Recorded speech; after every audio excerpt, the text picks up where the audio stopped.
Phoenix here, recapping what happened yesterday in the Champions League, as well as, of course, the team of the week and the flops 11. Was it ever in doubt? An incredible performance from the Phoenix yesterday. No actual correct spoilers, but a ridiculous amount of correct outcomes to make it a very successful Matchday 3 for Sir Phoenix. We'll get straight into it, and the things that we got right, the little things we got wrong, and as always, which teams are in trouble, which teams are doing well. We'll begin with the main event that we watched, which was Real Madrid Juventus. I did say Real Madrid would win by more than a goal, so that's on me. I was a bit disappointed, to be honest. So with the game in general, with Juventus, sorry, I expected nothing less. They came out and they parked the bus. That was always going to be what Tudor was going to do. So then it's down to Real Madrid to take the game to them. Let's begin with the positives for Real Madrid. Courtois cements himself as obviously the best goalkeeper over the last 5 years. Yet again, when he's called into action, he delivers. And the worrying point for Real Madrid is for a team that committed as little players going forward as Juventus did yesterday, they still created a decent amount of chances. And obviously, we go back to that game against Getafe, when Getafe with 9 men created a very good chance at the end. And if it wasn't for Courtois, they would have conceded. So Real Madrid have to shut those type of things off. Militao, I think, I'll be honest, I gave up on him. I did not think he'll be able to reach this level again. And after those 2 terrible injuries that he has, it's incredible to see him performing at this level again. Chapeau to him. Asensio was good as well next to him. But the star of the defensive line is, of course, Carreras. Listen, I'll say it, man. I'll say it. He may not be as good as Roberto Carlos or Marcelo going forward, but when all is said and done, I do think he'll be able to sit at that table. This guy is incredible. He didn't put a foot wrong yesterday. He's barely put a foot wrong all season. Watch him yesterday. How quickly he was recovering the ball, when he wins the ball, what he does with the ball. What a signing. A brilliant signing. Then, of course, the question yesterday was, can Güler and Bellingham play together? The answer is yes. Güler, of course, Xabi is a big fan of. We questioned why Ancelotti never played him. The fact of the matter is Real Madrid don't have a player like him, right? Well, in their current squad, because Nico, Pasek, Como, that's an interesting conversation to be had. But my problem is, for a team that was parking the bus the way Juve did, it is down to Real Madrid to take the game to them. I don't think they've done that enough. There was a period in the second half where Real Madrid looked as good as I've seen them look this season. There was about 15-20 minute period where they were pressing really high up the pitch. And that's, I think, what Xabi wants to do. Like, I don't think it's possible to do it over 90 minutes, especially with players like Mbappe and Vinicius.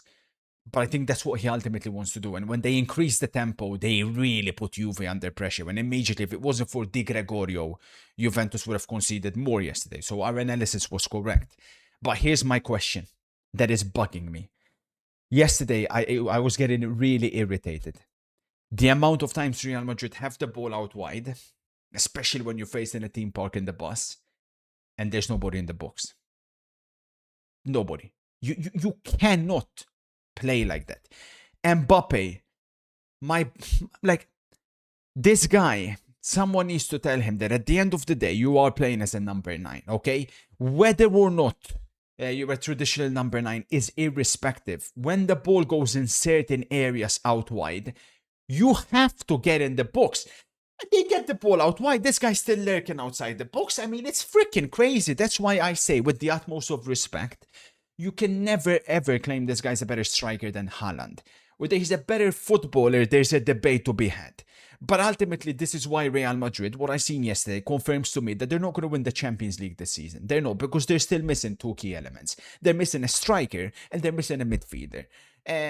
Gonzalo Garcia Endrick. Xabi needs to start integrating these 2 players more, because It's ridiculous. And Bellingham, also.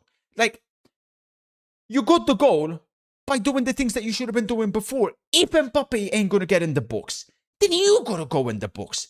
Then basically it's like these two are just fighting against each other and they're always edge of the box. Someone needs to go in there. So that's the concern I have at the moment with Real Madrid. With Juventus, of course, we expected nothing less. Poor performance from certain players. Yildiz surprised me how little he got involved. But then as soon as they done the double substitution, right? And this is the thing with Juve, like they still have players that can change the game. As soon as Openda David came on, you knew something was going to happen, and they did get a key chance. But the lack of confidence that both Openda and David had confirmed that nothing could arise.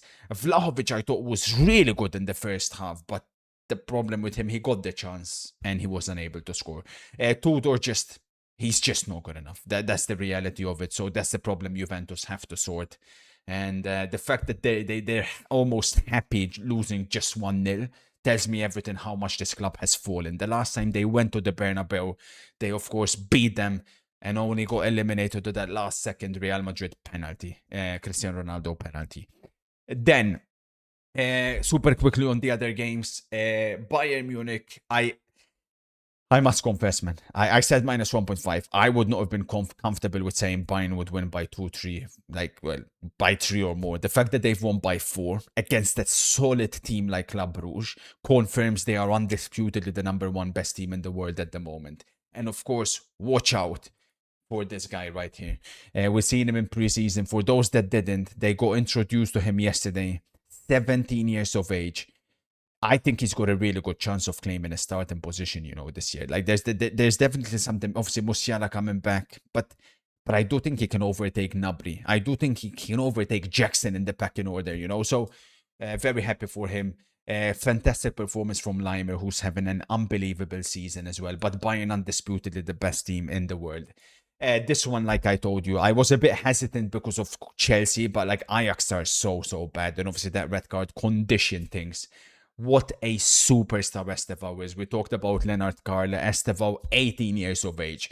The future of football is in good hands. That penalty, by the way he took it, the personality with which he took that penalty was absolutely incredible to watch. So excited to continue seeing Estevao's journey. Of course, you guys know I was the first to discover him, and I want to that's why it gives me tremendous pride, because I can know before most of you know exactly what a player this man was going to be. And yesterday is full proof again that he's a special player, confident and comfortable for Chelsea. Liverpool, as soon as went the goal down, I'm like, oh no, surely not. Obviously they came with the different formation. They tried the 4-4-2. What we seen yesterday was what we already knew. Ekitike has to start. That's why I've been saying. It's why I said the Isaac signing wasn't necessary. Whatever happens, okay, whether Isaac does end up, whatever formation you're going to end up playing, whether Isaac does end up overtaking Ekitike in the future, we don't know if he can get to that Newcastle level. But one thing is for absolute certainty, this guy has to play. So if Isaac reaches those Newcastle levels, then you got to go to strikers. Until he does that, if you're going to play with one striker, he has to start. It's a crime the way Slot has handled that situation. It's almost as bad as the Chiesa one. It's ridiculous. It's back in Germany. Good to see him coming up with a couple of assists. The set pieces, of course, were there for Liverpool. They exploited them. Frankfurt extremely poor defensively. At least they've shown character to come back. It's obviously way too early to say that this is the way forward for Liverpool. But is it Bournemouth coming up on the weekend? Me personally, I would use the same lineup. I still would try and potentially see a 4-3-1-2 if possible. But I would leave Salah on the bench and I would go with the same and see how it goes in a Premier League game. Next up, Monaco Spurs. I said it'll be a draw. I thought it'll be more goals in this game, and there should have been if it wasn't for an incredible performance by Vicario for Spurs. This is where I begin understanding Spurs fans. Obviously, their criticism a little bit towards Thomas Frank. Spurs never looked likely at all yesterday to win the game. If anything, they should have lost. I'm being a bit patient because there are still players that need to come back into the Spurs team. But as resolute as Thomas Frank has made them, and the fact that they didn't lose is still a testament, because in any other situation they would have lost. They have to do a lot more going forward. I mean, they cannot resort to the levels they have. Monaco will be kicking themselves with not having won that game. Then this is the one we got incorrect. And can we really say we got it incorrect? Because I said Marseille double chance. I was very confident with that. Paxao, unbelievable goal. The red card happens. Emerson dived. I mean, I'm glad referees are going to begin holding players accountable for diving, but like, be consistent with that, because how many times have we seen players dive and they don't get sent off? To me, it still feels to me like it depends on what team you play for. That's how UEFA or their respective leagues base the decisions. There needs to be a lot more consistency. Very unlucky though for Marseille even to concede that goal late on, because it came off a deflection. Early on, big wins for Galatasaray and Athletic, and of course Atalanta, the team that cost many akas yesterday. Juric, we know he's a defensive manager, but you got to find a way to win. This is how the table looks like. The top 5 all perfect. 3 out of 3. I think Dortmund City is up next as well in the Champions League, so that'll be an entertaining game, I think. Then you've got this section here. Teams doing well. All the English clubs at the moment looking like that. At the very least, they'll get in the top 24. Who's in trouble? Watch out for the Italian teams. Napoli, Juventus could be in trouble. Benfica, Jose's, of course, they're Ajax are 100% eliminated. Leverkusen could also be in big trouble. I think Athletic Marseille they'll finish comfortably somewhere here, and very happy to see Galatasaray up there where they belong. This is my team of the week. I went with the 3-3-3-1 formation. Vicario, like I said, if it wasn't for him, Dumfries, Gabriel, Nuno Mendes make up my back three. Leimer, very unlucky to miss out, but he went head-to-head with Nuno Mendes. My 3 midfield, Zubimendi, I thought was world-class. Vitinha, exceptional. And Mecha, I'm a big fan of this guy. Came up with 2 huge goals. Dennis Man tore Napoli apart. Fermin, player of the week, got the hat-trick. Soboslai as well has to be in their incredible performance from a player who I obviously criticized a lot.